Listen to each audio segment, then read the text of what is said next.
Waktu demo mahasiswa kemarin ada sebuah pemandangan yang luar biasa ya. Selesai demo, mahasiswa pulang ke rumah, bapak-bapak polisi tinggal di tempat membersihkan sampah. Sampah plastik, puntung rokok, tempat minuman, tempat makanan dibersihkan semua.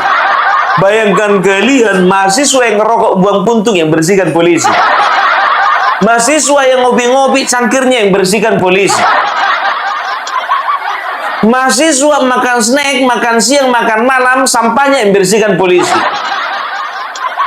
Itu lain lagi yang kencing sembarangan itu.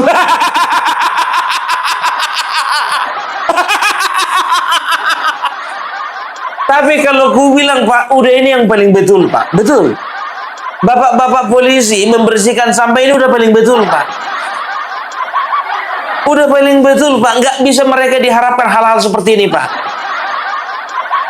Masa sampah mau bersihkan sampah? Nggak mungkin dong. Nggak mungkin, Pak. Mana bisa ceritanya sampah membersihkan sampah? Udah cocok itu bapak yang membersihkan sampah. Kalau sampah membersihkan sampah, Pak, bukan makin bersih, makin kotor. Karena sampah itu ada dua jenis, sampah fisik, sampah non-fisik. Kalau sampah fisik, seperti sampah makanan, minuman, rokok, itu gampang dibersihkan. Masalahnya sampah non-fisik, dibawa mereka pulang. Sampahnya lengket di hati, lengket di pikiran, lengket di mata, lengket di mulut. Itu susah, Pak, dibersihkan, Pak. Jadi terima kasih untuk bapak-bapak di kepolisian yang sudah terbeban ya membersihkan sampah-sampah yang ada di tempat demo, walaupun sampah itu sendiri pun juga ada sebagian yang pulang ke rumah.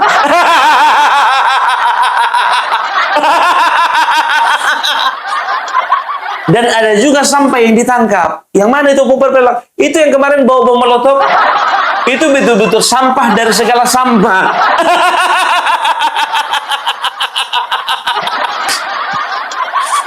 Memang bukannya bilang apa biar tahu kalian, sampah menggunung gampang dibersihkan. Yang susah dibersihkan itu sampah masyarakat. Mau dibersihkan lari-lari dia. Mau dibersihkan melawan dia. Mau dibersihkan sampah masyarakat ini pura-pura kuliah dia.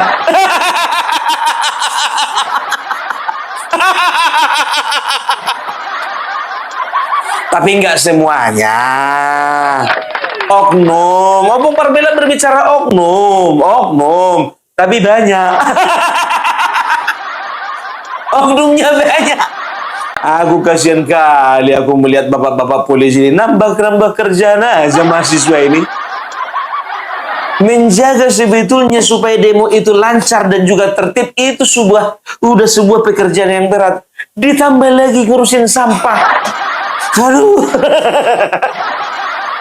Inilah wajah jalan MH Tamrin Jakarta hanya beberapa menit setelah masa aksi membubarkan diri penuh sampah. Tuntutannya sih membela rakyat, tapi yang tersisa di aspal justru kotoran yang merugikan masyarakat. Namun di tengah kondisi seperti itu, sebuah pemandangan tak biasa terjadi. Bukan petugas kebersihan, melainkan Wakapolda Metro Jaya, Brigjen Dekananto Eko Purwono yang turun langsung ke jalan. Masih dalam kondisi lelah, usai berjam-jam mengawal jalannya aksi, Jenderal Bintang 1 ini bersama jajaran Brimob justru sigap mengambil kantong plastik dan memunguti botol hingga kardus yang berserakan. Aksi nyata ini menjadi bukti dedikasi Polri bahwa menjaga Jakarta bukan sekadar soal mengamankan huru-hara, tetapi juga tentang merawat ketertiban, kenyamanan, dan ruang publik milik bersama. Sebuah teladan luar biasa dari aparat yang mengingatkan kita, menyuarakan keadilan itu hak, tapi menjaga kebersihan adalah kewajiban. Kalau menurut kalian gimana? Luar biasa. Kalian tahu ya, mahasiswa udah tidur di rumah, polisi yang membersihkan sampah. Mungkin pulang dari situ mahasiswa masih nongkrong-nongkrong, polisi masih membersihkan sampah. Bahkan mungkin sebagian ya ada mahasiswa udah nyampe rumah ngocok dia, polisi bersihkan sampah.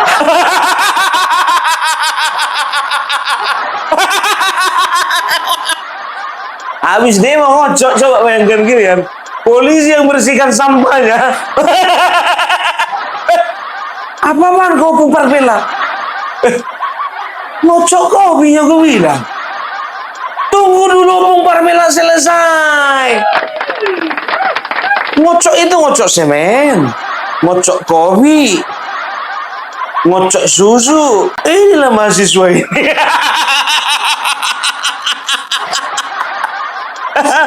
Bravo Polri. Dimanapun juga ya, kita akan lihat bagaimana ya ke depannya kualitas mahasiswa kita. Kayak gini model mahasiswa.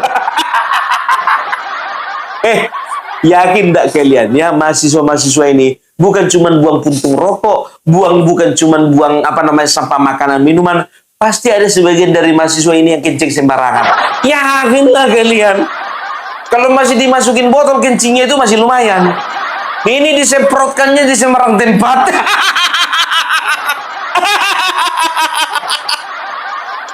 Inilah model mahasiswa yang mau jadi pemimpin itu.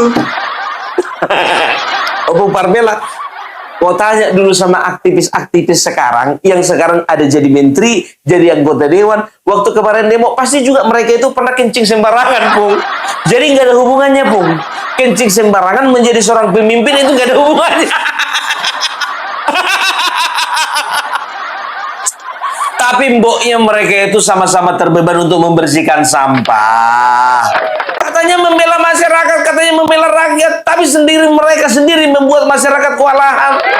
Kalau sempat masyarakat, ya coba. Kalau sempat sampah itu bertumpuk di situ, bagaimana bisa lancar lalu lintas dipakai oleh masyarakat besoknya? Aduh, dan tahu nggak kalian ya? Kemarin itu ya Mas Gibran mengundang 15 mahasiswa untuk bertemu dengan dia.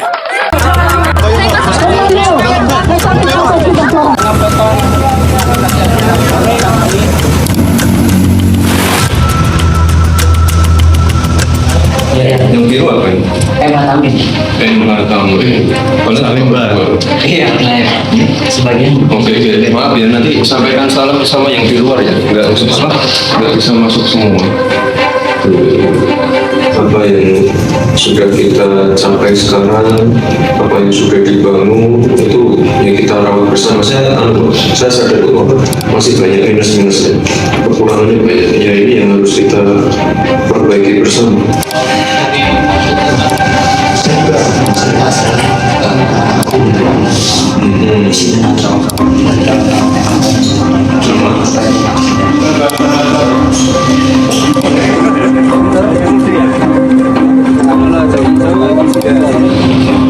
Respon dari pihak-pihak tentunya Bapak Wapres sangat baik. Dia akan catat hasil dari tuntutan-tuntutan kami. Mas Wapres terbuka dan menerima hasil kajian dia. Dia akan mengaudit dan mengkonsolidasi. Dia akan memberitahukan kepada pimpinan lebih khusus Presiden Prabowo Subianto. Luar biasa ya. Entah bagaimanapun model mahasiswanya, tapi wakil presiden kita siap menerima mereka. Luar biasa. Ya. Tapi sebentar dulu, Opung Parbela. Kok jaketnya merah sama biru? Yang jaket kuning mana?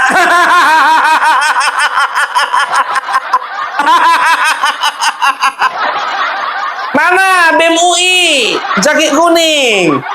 Orang ini taunya cuma koar-koar aja, begitu diajak diskusi kabur. Ya, inilah ya wakil presiden kita ya, ketika ada demo ya, kalau memang situasinya memungkinkan, beliau akan bertemu dengan para pendemo. Itu dia ya, inilah luar biasanya memang ya sosok seorang wakil presiden kita ini yang memang betul-betul mengerti apa yang dirasakan oleh anak-anak muda, karena beliau sendiri masih muda. Tapi jujur aja aku bilang ya, aku agak kecewa dengan mahasiswa ini. Karena apa? Ya, yang masuk itu, yang mahasiswa kayaknya yang intelektualitasnya kayaknya kurang gitu loh. Minta maaf, bukan mengledek, bukan menghina, bukan.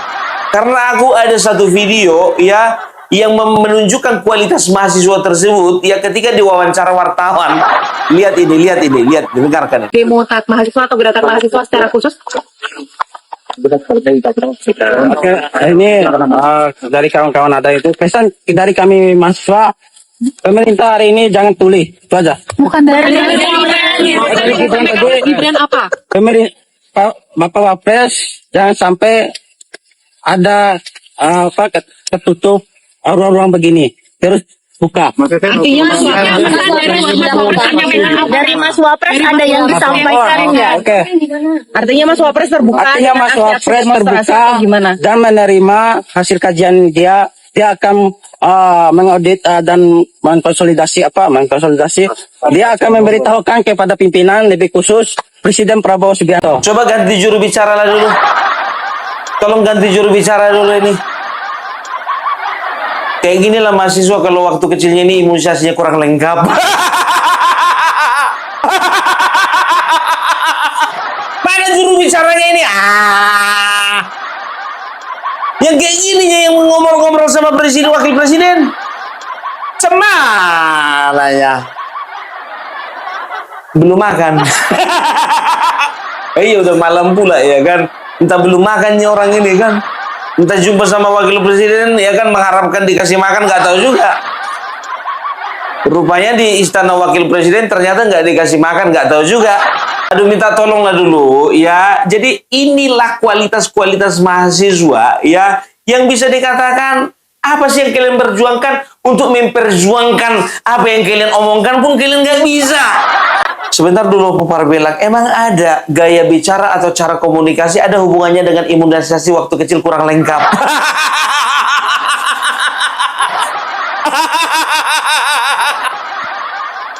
Karena begini, mahasiswa ini kadang-kadang ngawur gitu loh. Membuat sebuah gerakan yang dia sendiri pun nggak tahu kemana arah pergerakannya. Membuat sebuah demo, dia pun juga nggak tahu apa yang mau dituntutnya. Kan begitu, membuat sebuah diskusi, dia juga pun nggak tahu apa tema diskusinya.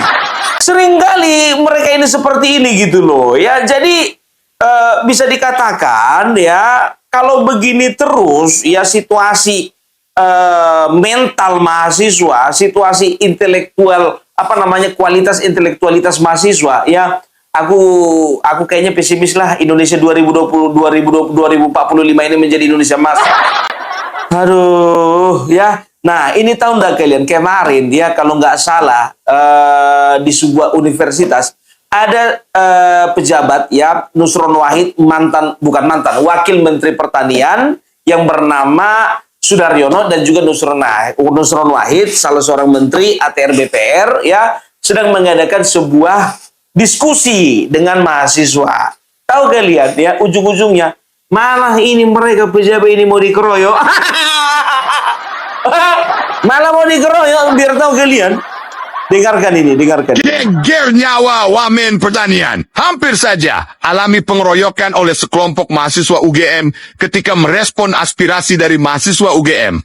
Oke, ya jadi saya, Pak Nusron dan Pak Budiman ya, hari ini kan kita mencoba untuk bisa berdialog dengan semua pihak, khususnya pihak kampus, dan kami datang ke UGM, ya, dan sudah direncanakan lama, kemudian juga kita sudah izin dengan pihak UGM-nya, pihak berwenangnya, dan ini bukan event pertama.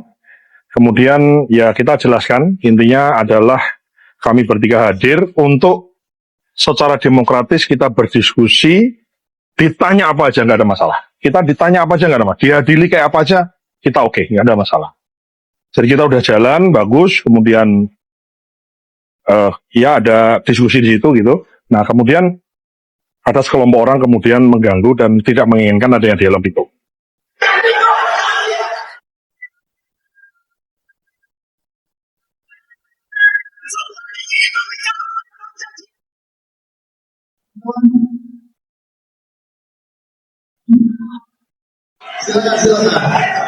Silakan. Kita diskusi. Ada berbicara.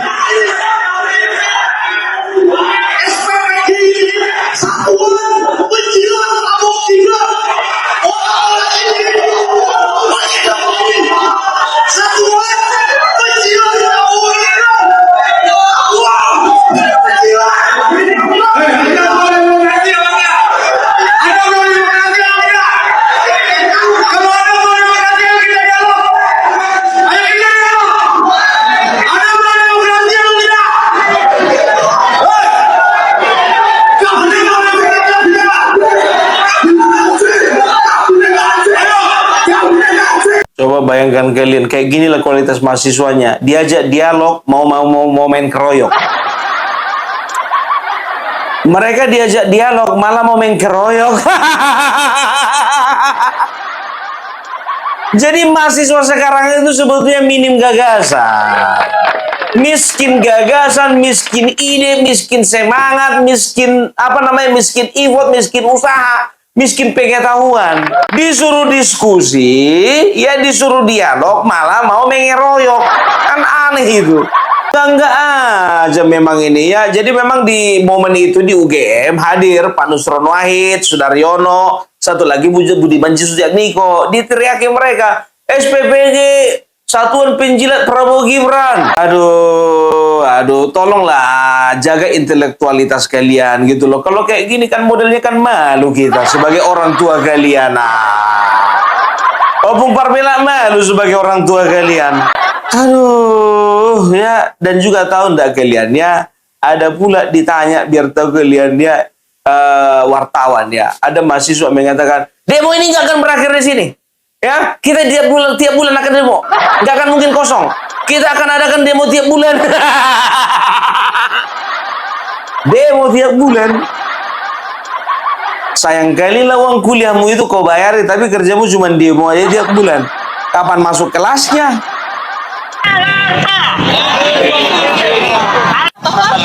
Prabowo Gibran hari ini harus turun datang ke sini menghadap rakyat Indonesia. Tapi kita tidak akan pernah diam. Kalau Prabowo Gibran menganggap bahwa aksi hanya sebatas hari ini, tidak. Kita akan pastikan beberapa hari ke depan kita akan terus aksi dan beberapa bahkan bulan-bulan selanjutnya seperti yang sudah kita lakukan di bulan dari naiknya Prabowo Gibran. Setiap bulan kita melakukan aksi dan sekali lagi tidak akan pernah kosong sebulan dalam aksi. Kita akan terus merespon dan akan menuntut Prabowo Gibran untuk turun ke sini bersama dengan kita. Tiap bulan katanya. Tiap bulan mereka akan melakukan aksi. Gak usah lah kau kuliah. Hah? Jadi korlap aja kau jadi korlap. Aduh adik. Mana lah orang tuanya ini, aduh. Dari kampus mana sih? Oh, baju merah. Sama juga kayak yang tadi. Hah? Ini wartawan ini yang nggak bisa diwawancara yang pakai baju kuning gitu loh.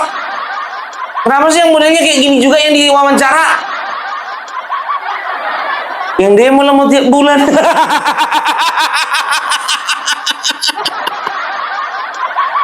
Prabowo Gibran harus ke sini, turun, jumpai rakyat. Aneh-aneh aja, ya. Nah, biar tahu kalian, ya, salah satu yang menjadi ya tuntutan mereka adalah penghapusan MBG. Sementara mereka sendiri nggak tahu, ya, apakah memang betul-betul MBG itu dibutuhkan atau tidak oleh anak-anak, ya. Karena apa? Karena mereka sendiri juga nggak pernah merasakan yang namanya MBG. UI gitu loh. Mana mungkin UI dapat MBG?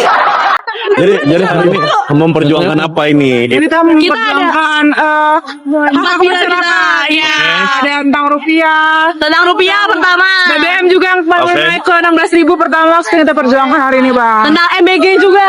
Kita menolak MBG, guys. MBG di saat krisis. Jadi kalau misal cari apa? Boleh. Tapi kalian mesti kasih tahu dulu apa yang kalian perjuangin nih di demo hari ini. Saya pengen nonton Bang. Supaya MBG nggak dihapus, Bang. Oh, MBG. Oh, malah kalian dukung MBG ya? Oh, ini yang ngerasain MBG nih. Itu dia.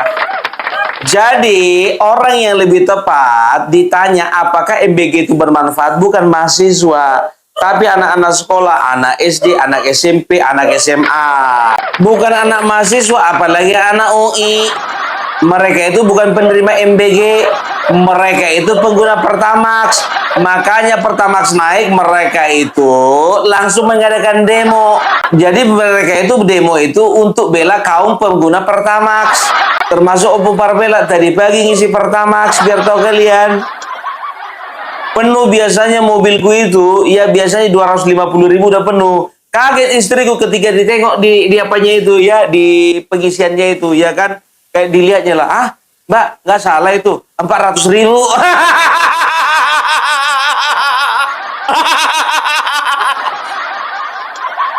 Terkejut istriku melihat 400.000 membayar Pertamax. Bayangkan kalian, tapi itulah ya Opung Parbila menanamkan dalam hati kalau bisa subsidi itu yang lain-lain yang menikmati. Bukannya Opung Parbila sudah berkelebihan, tidak ya. Tapi Opung Parbila memandang bahwasanya aku dan keluargaku ya masih bisa hidup, masih bisa makan lah, nggak pakai subsidi. Biarlah yang lain ya kan. Isok kali kau Bung. Lihatlah itu mahasiswa tadi. Ditanya apa yang kalian perjuangkan? Pertamax turun harganya. MBG di stop. Sementara anak-anak SD, kalian ngapain di sini dek? Kami cuma mau nonton aja. Cuman mau bilang biar MBG jangan dihapus. Nah, tahu ndak kalian ya? Aku selalu bertahan mengatakan MBG jangan dihapus ya, tapi dievaluasi, dimonitor ya. Supaya distribusinya itu makin lama makin baik, kan begitu, eksekusinya makin baik. Karena apa? Kalian tahu mulai dari Sabang sampai Merauke, Miangas sampai Pulau Rote, banyak sekali anak-anak yang menanti-nantikan MBG. Perhatikan ini. Presiden, ulah sedih-sedihnya Paknya. Akan ada kita Pak, semangat ya Indonesia merdeka Pak. MBG kita nggak boleh berhenti. Kita masih butuh MBG. Abdul. Presiden, MBG-nya jangan berhenti, lanjutkan. MBG jangan berhenti. Kumaha Garuda? Wah, mana tuh MBG-nya? Aku akan selalu menyayangi Pak Presiden selama-lamanya. Love you.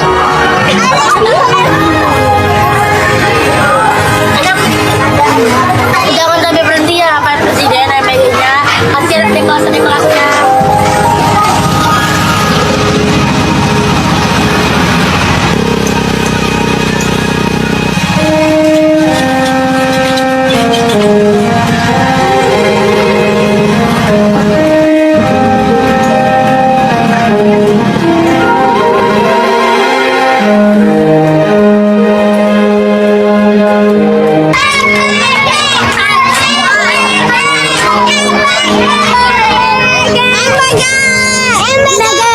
Luar biasa. Ya, udah lihat kalian kan betapa MBG itu ya sangat diperlukan oleh anak-anak kita. Dan anak-anak kita mengatakan, berpesan kepada Bapak Prabowo, Bapak Prabowo, jangan pernah Bapak berhentikan MBG. Itu dia, ya ini lagi nih di Singkawang ya, di Singkawang ya, bagaimana antusiasnya siswa menyambut kedatangan MBG.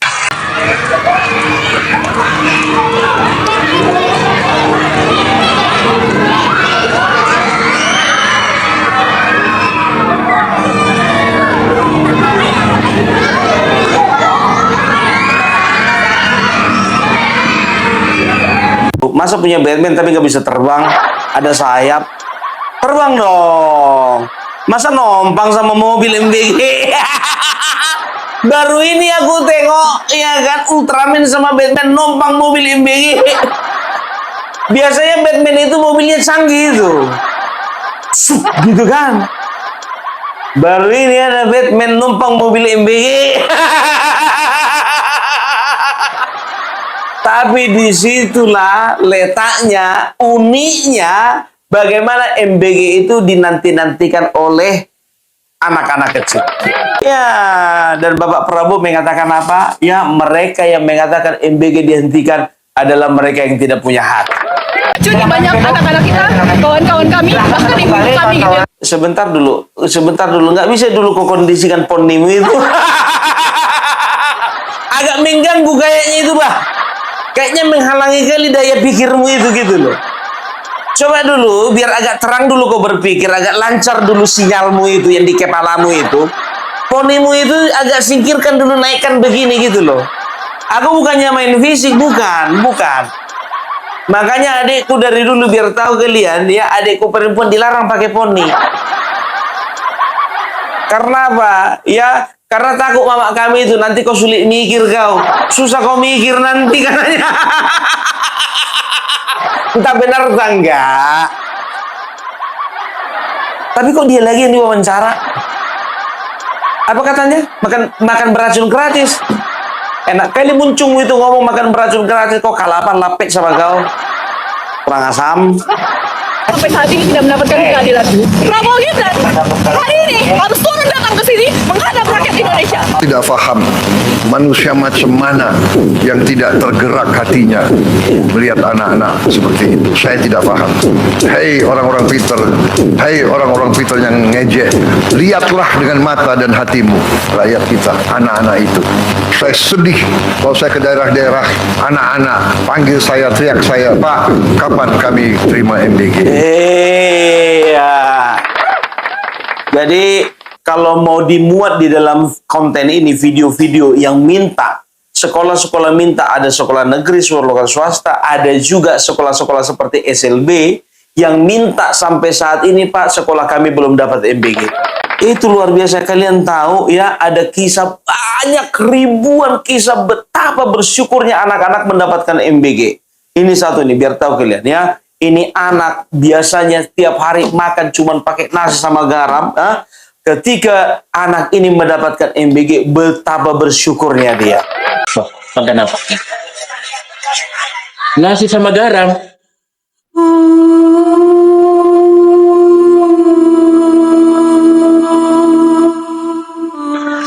Bapaknya kerja di mana? Tadi ngadang Sobat juga. Ingat bapaknya nggak tahu mamanya? Ingat. Ingat kenapa?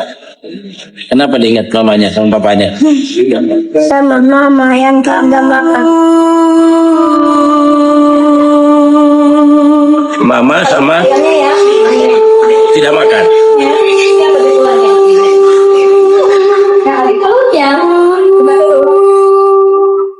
Bayangkan kalian, anak cuman makan sama nasi sama garam di rumah. Ketika makan MBG, ya dia meneteskan air mata. Ingat sama bapak sama mamanya yang nggak makan. Dengarkan ini mahasiswa yang berponi. Biar terbuka dulu otak isi kepalamu itu, biar terbuka dulu. Kau lihat dulu ini, kau cuma tinggal minta begini sama mama bapakmu. Tapi ada anak-anak ya yang makan aja susah. Cuman bermodalkan nasi dengan garam. Begitu mereka mendapatkan MBG, kau protes. Biar tahu kau, uang untuk motong poni itu bisa bayar anak ini makan 3 kali. Coba kalau kau motong poni ke salon, biayanya itu paling tidak 30.000. Seret. Tapi bisa 3 kali makan untuk anak ini. Aduh, ya luar biasa ya. Kita applause dulu ya buat anak-anak kita. Jadi dievaluasi betul, tetap harus dievaluasi ya. Salah satunya ya dengan cara mengganti kepala BGN yang baru ya, kepala BGN yang lama menjadi yang baru. Dan kalau bisa sih sebetulnya kepala BGN yang baru juga diganti juga sih. Bayangkan katanya pengadaan motor listrik akan tetap diadakan. Padahal sampai sekarang pun juga masih dipertanyakan apakah berguna. Katanya itu bagi kepala SPPG itu. Lapet. Dan ada kabar buruk bagi pengelola SPPG ya. Karena apa? Insentif sebesar 6 juta rupiah tidak akan lagi diterima sebesar itu. Tergantung dari berapa penerima manfaatnya. Entah mungkin ada 3 juta, ada 2 juta. Kasihan deh loh. Aku pengen tahu dulu kemarin yang dirujak netizen yang goyang-goyang MBG, joget 6 juga MBG 6 juta sehari. Masih bisa nggak dia joget-joget ya? Ubahlah oleh yang dulu ya, bahwa penerima manfaatnya 1.500 pun insentifnya 6 juta, 500 pun 10 juta, kan yang dulu begitu. Setelah data penerima manfaat itu fix ya, kami harapkan nanti insentifnya nggak fix 6 juta semua kan. Kalau sekarang kan diubahlah oleh yang dulu ya, bahwa penerima manfaatnya 1.500 pun insentifnya 6 juta, 500 pun 10 juta, kan yang dulu begitu. Nah, kalau nanti kita sudah mengetahui berapa real penerima manfaat yang menerima dari SPPG tersebut, misalnya ya, kan itu dampaknya nanti penata ulang akan begitu. Mungkin kita akan gabungkan, bisa jadi ya, bisa jadi, oh karena di daerah sana ternyata hanya ada sekian, kita akan gabungkan SPPG ini dengan SPPG ini, dan seterusnya. Itu proses yang pasti akan mengikuti. Berantamlah nanti orang itu, Bu.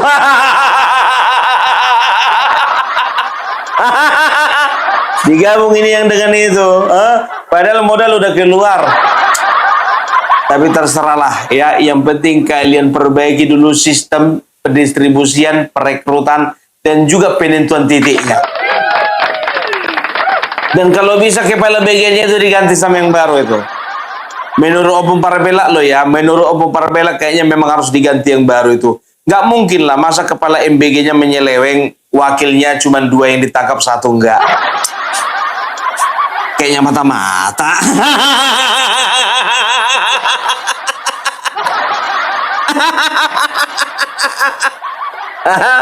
Bodoh amat.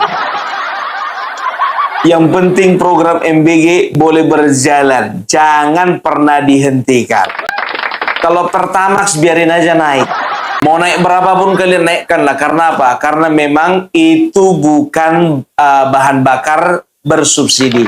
Tapi kalau Pertalite, pesan Opung Parabela, Pertalite dan juga biosolar ya, itu tolong jangan pernah dinaikkan. Walaupun kemarin ada salah satu pejabat mengatakan ya kan, nggak usah hiraukan Pertamax, kalau misalnya naik kan masih bisa pakai solar yang harganya murah. Bu, solar itu untuk mesin diesel. Kalau Pertamax itu untuk mesin yang bensin, Bu. Mana bisa misalnya contohnya kita hari-hari pakai Pertamax, gara-gara murah biosolar mau diisi biosolar. Kok bisa sih jadi pejabat ini? Goblok. Aduh, Bu. Kalau goblok itu jangan ditelan sendiri. Bagi-bagi sama kawan biar gobloknya itu nggak kelewatan. Pejabat kok otaknya kok ngomongnya begitu sih. Luar biasa. Ya, jadi kita akan lihat ya, katanya memang akan ada demo-demo susulan ya kan. Tapi tenang aja kalian, selama kaum buruh nggak ikut turun ke jalan, demo-demo mereka itu nggak bakalan signifikan. Kira-kira siapa yang ngajarin Bapak Prabowo ya mengangkat ketua daripada kaum buruh menjadi menteri, satu lagi menjadi penasihat presiden? Akhirnya gerakan ini nggak menjadi sebuah gerakan yang besar. Ternyata apa yang diramalkan oleh Yusuf Kala benar juga ya. Tanggal 6, tanggal 7, bulan 6, bulan 7 atau bulan Agustus akan ada gejolak. Ternyata inilah gejolak ini. Tapi minta maaf lah dulu ya. Ini bukan gejolak ini. Ini cuma riak-riak kecil. Sel Singapura. Aduh, ya itu dulu dari Opung Parabela. Salam NKRI, NKRI Hargawati.